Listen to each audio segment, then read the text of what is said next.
Hello students, સીડમાં આજે આપણે જોઈશું state the meaning of project planning. Project પ્લાનિંગનો મીનિંગ શું થાય છે એના પછી આપણે જોઈશું enumerate the details in project plan.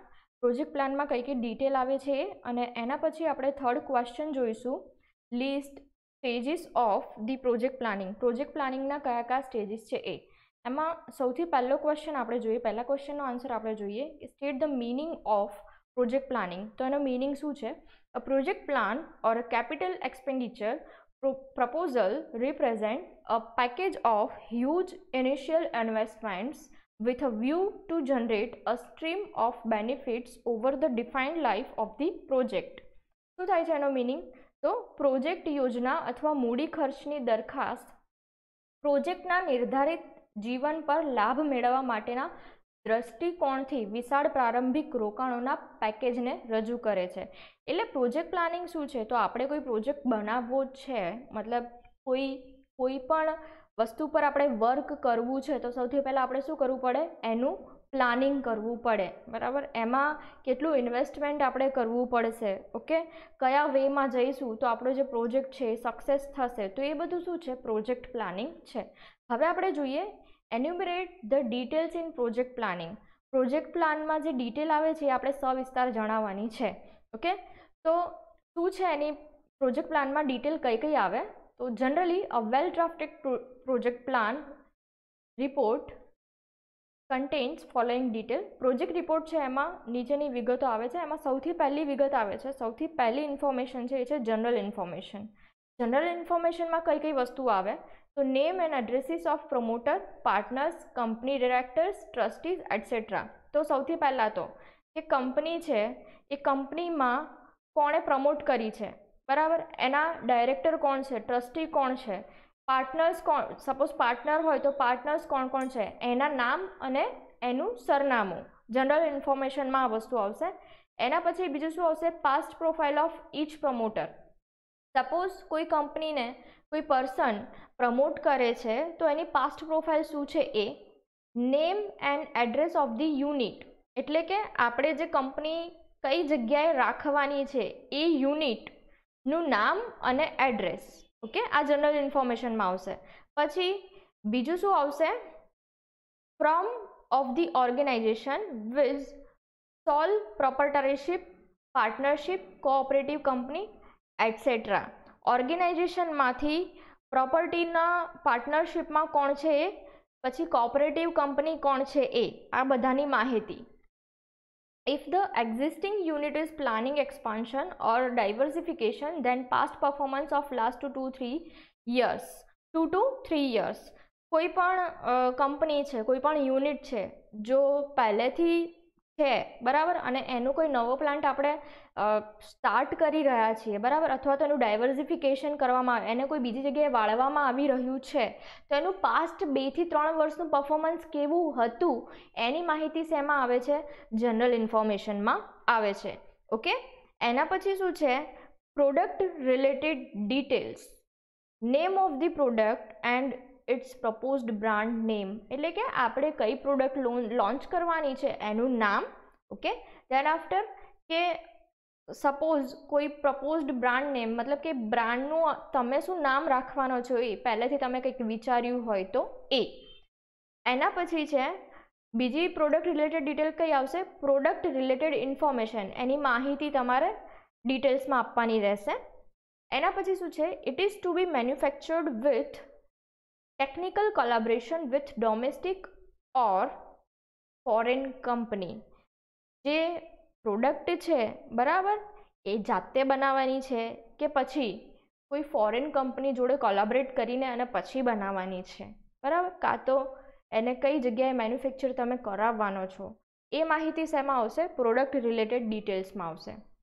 એના પછી પ્રોડક્ટ ટેસ્ટિંગ સર્ટિફિકેટ્સ, એટલે પ્રોડક્ટને ટેસ્ટ કર્યા પછી એના સર્ટિફિકેટ્સ મૂકવામાં આવે, બરાબર. એના પછી શું છે? Standardisation certificate. જો કોઈ પણ આપણી પ્રોડક્ટ છે તો એને સ્ટાન્ડર્ડાઇઝેશન આપણે કરાવીશું તો સ્ટાન્ડર્ડાઇઝેશનના જે સર્ટિફિકેટ્સ છે એ આપણે શેમાં મૂકવા પડશે? પ્રોજેક્ટ રિપોર્ટમાં મૂકવા પડશે. એના પછી શું છે? ગવર્મેન્ટ પરમિશન, એટલે કે પ્રોડક્ટને લોન્ચ કરવા માટે ગવર્મેન્ટ પરમિશન આપણને મળી છે કે નહીં, કે આપણે આપણો યુનિટ ચાલુ કરવો છે તો એની માટેની આપણને ગવર્મેન્ટ પરમિશન મળી છે કે નહીં, એનું જે સર્ટિફિકેટ છે એ પણ આપણે શેમાં મૂકવું પડશે? પ્રોડક્ટ રિલેટેડ ડિટેલ્સમાં. જ્યારે પ્રોડક્ટ રિલેટેડ ડિટેલ્સ આપણે પ્રોજેક્ટ પ્લાનિંગમાં બતાવીશું ત્યારે એની અંદર આપણે આ જે વિગતો છે આ બધી જ વિગતો એમાં મૂકવી પડશે. Location and shade related details, exact location of the unit and ડિવિઝન્સ, એટલે જે આપણું યુનિટ છે એ આપણે કઈ જગ્યાએ લોકેટ કરવાના છીએ એ એનું એક્ઝેક્ટ જે લોકેશન છે એ લોકેશન આપવાનું અને કેટલા વિભાગ એમાં પડવાના છે એ. Factory shed is own or obtained from GIDC under lease arrangements, એટલે આપણે આપણું જે બિઝનેસ સ્ટાર્ટ કરવાના છીએ એ ખુદના એ જે પરચેસ કરેલું છે એ દુકાન અથવા તો શેડ જેને કહેવાય, શેડ જે આપણે પરચેસ કરેલો છે આપણો ખુદનો છે કે પછી GIDC જોડેથી આપણે રેન્ટ પર લીધો છે, એની જોડે કોઈ લીઝ એગ્રીમેન્ટ આપણે કરેલું છે, બરાબર. તો એ આપણે લોકેશન રિલેટેડ આપણે ડિટેલ્સ પ્રોજેક્ટ રિપોર્ટમાં આપવું પડશે. એના પછી શું છે? Certificates about all regularity requirements from government and local authorities about building, factory production, power supply, water supply, pollution control, etc. are obtained.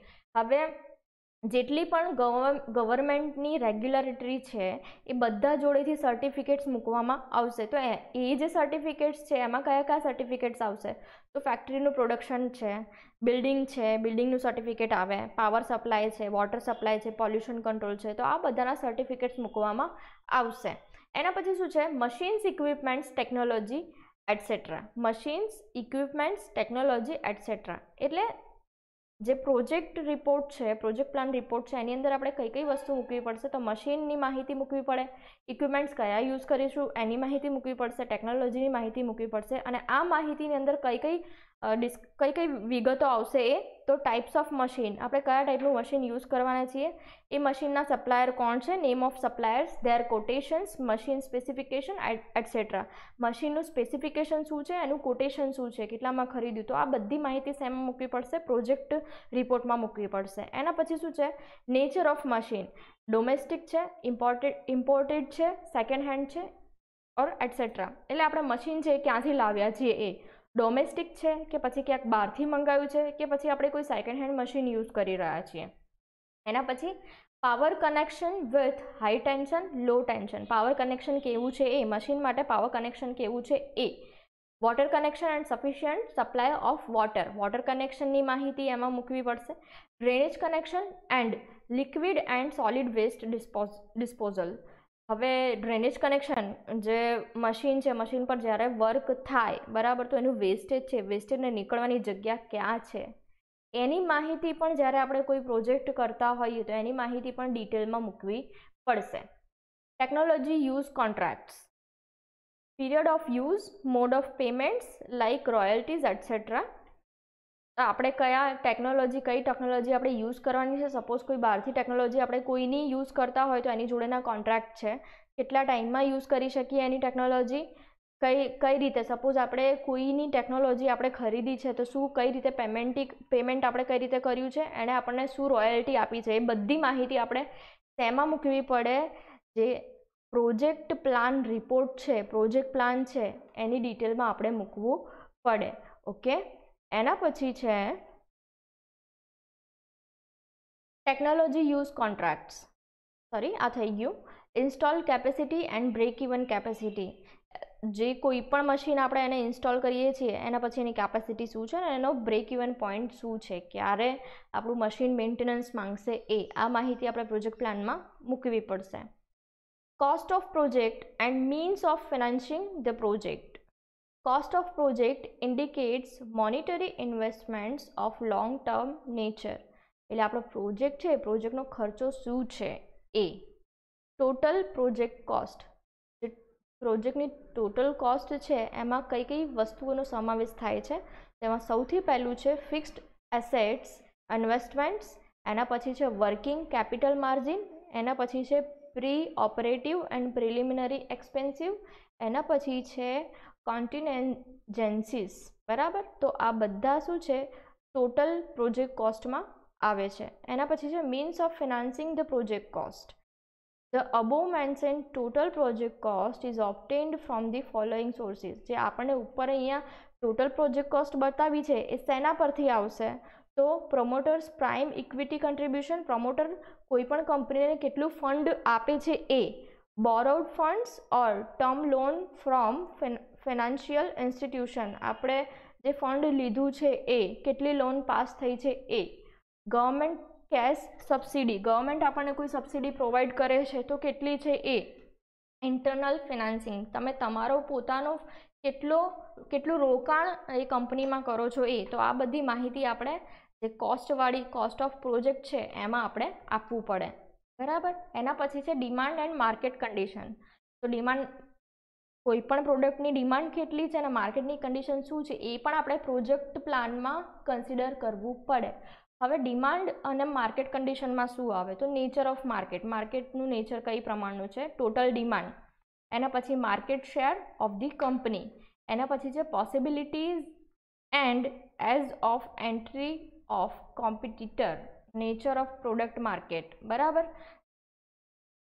Market share of the company, કંપનીમાં માર્કેટના શેર કેટલા છે એ, possibilities and ease of entry of competitors, તમે કોઈ product માર્કેટમાં મૂકો છો તો કેટલી પોસિબિલિટી છે કે કોમ્પિટિટર આપણું ઊભું થઈ જશે એ. પછી nature of product market, product માર્કેટનો નેચર કેવો છે એ. તો આ બધી જે ડિટેલ છે એ આપણે પ્રોજેક્ટ પ્લાનમાં મૂકવી પડે. એના પછી શું છે? ફિનાન્શિયલ ડિટેલ્સ, ફાઇનાન્શિયલ ડિટેલ્સ આપણે આપવી પડે. એમાં projected sales, projected cost, depreciation, interest on borrowings, taxation, details of projected gross profit and net profits, cash flow statements, repayment schedule of term loan and interest payments on terms loan, rate of return on investments, rate of return on equity, debt service coverage ratio, break even point, BEP in rupees and percentage. તો આ બધા જેટલા પણ point છે શેમાં આવશે? Financial ડિટેલ્સમાં આવશે. એના પછી શું છે? Projected financial statements. તો જે પ્રોજેક્ટનો ફાઇનાન્શિયલ સ્ટેટમેન્ટ શું હશે એની માહિતી પણ આપણે પ્રોજેક્ટ પ્લાનમાં મૂકવી પડશે. તો એમાં સૌથી પહેલું કયું છે? Projected profit and loss account, projected balance sheet, projected cash flows statements. Profit અને લોસના જે અકાઉન્ટ છે એ, પ્રોજેક્ટની બેલેન્સ શીટ મૂકવી પડે, કેશ ફ્લો સ્ટેટમેન્ટ કેટલો છે, કેટલું કેશ વપરાય છે કોઈ પણ પ્રોડક્ટને બનાવવા માટે. તો આ બધી જે માહિતી છે શેમાં આવશે? પ્રોજેક્ટેડ ફાઇનાન્શિયલ સ્ટેટમેન્ટ્સમાં આવશે. એના પછી છે ઓવરઓલ ઇવેલ્યુએશન. ઓવરઓલ ઇવેલ્યુએશનમાં કઈ કઈ વસ્તુ આવશે? Critical factors કન્ટ્રીબ્યુટિંગ to the success, sensitive analysis. હવે કોઈ પણ પ્રોજેક્ટ આપણે જે ચાલુ કરવાના છીએ તો એ સક્સેસ જાય, બરાબર. તો એની માટે કયા કયા ફેક્ટર્સ જે અફેક્ટ કરે છે કે એના કારણે આપણો પ્રોજેક્ટ સક્સેસ જશે, એ ફેક્ટર્સ ઓવરઓલ ઇવેલ્યુએશનમાં મૂકવાના. સેન્સિટિવિટી એનાલિસિસ કરવાનું છે. Impact of the proposed project investment in the existing risk level of the business, overall economics evaluation અને ઓવરઓલ સોશિયલ ઇવેલ્યુએશન. એટલે આ જે બધા પોઈન્ટ્સ છે, બરાબર, આ બધા જ પોઈન્ટ્સ તમારે શેમાં મૂકવાના છે? જ્યારે પણ તમે કોઈ પ્રોજેક્ટ પ્લાન કરો છો અને એ પ્રોજેક્ટ પ્લાનમાં તમે જે બી ડિટેલ્સ આપો છો એ ડિટેલ્સમાં બધી ડિટેલ્સ તમારે લખવી પડે. અને આ ડિટેલ્સ લખીને પછી કોઈ પ્રોજેક્ટ આગળ વધારવાનો રહે.